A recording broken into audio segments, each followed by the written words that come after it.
Cette idée des Angerstein, ça a vraiment alimenté le projet avec une volonté vraiment de reproduire ce dispositif d'un texte qui va apparaître. Et donc à la surface, il va y avoir une phrase extraite des correspondances de Guy Debord. Tout cela finira fort bien ou fort mal, mais finira fort.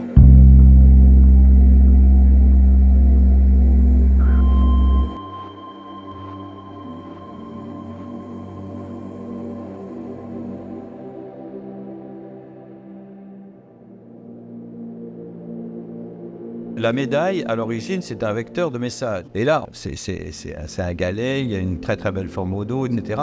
Mais est-ce que ça ressemble à une médaille? Ben oui, c'est ça, une médaille. Ce n'est pas qu'une pierre dans l'eau, c'est aussi un avertissement. Oui, c'était un jeu qui était très agréable à faire justement avec la médaille de Paris. C'est d'avoir à la fois garder l'idée que c'est une médaille et en même temps, chaque fois, essayer de pousser les curseurs de de la limite avant que ça bascule vers autre chose, au lieu d'être figé dans le temps en se disant voilà, au moment de la livraison, elle est terminée. Là, au contraire, avec la corrosion, en tout cas avec l'érosion, elle va venir finalement se finaliser avec son usage, avec son. Oui. Son usage, tu vois, il revient aux fondamentaux de la médaille. La médaille, c'est l'art au creux de la main. Ouais. Et donc, et c'est le message au creux de la main.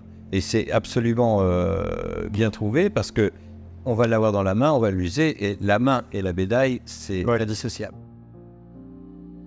Ça, c'est un challenge pour nous, effectivement, parce que dans ce projet-là, on va changer un petit peu de logique de fabrication, puisque généralement, nous, c'est la frappe avec des presses. Et là, je pense que la méthode la plus appropriée, ça va être la fonderie d'art. À travers donc une patine et un poli léger, on va pouvoir découvrir le texte, le deviner, et si on le frotte au fur et à mesure des années, il va ressortir. C'est fou. Je suis très très confiant sur le résultat final. Là, on est plus dans un produit de fonderie d'art, mais avec une patine qui se rapproche de la médaille technique à l'ancienne, où tu plonges et après tu découvres. Donc je vais la tremper dans le produit, après le sablage, ça va faire une réaction, c'est assez rapide. Alors, il va commencer à noircir. C'est marrant parce que c'était presque marron. On la cire. Ouais, allez. Alors généreux sur la cire. Ça la protège, ça la fait briller.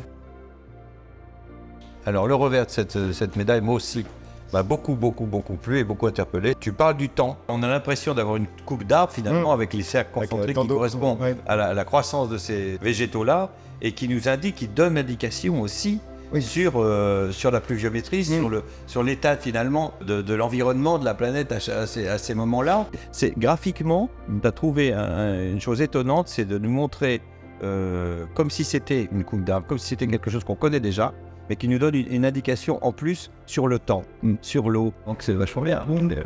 Bravo.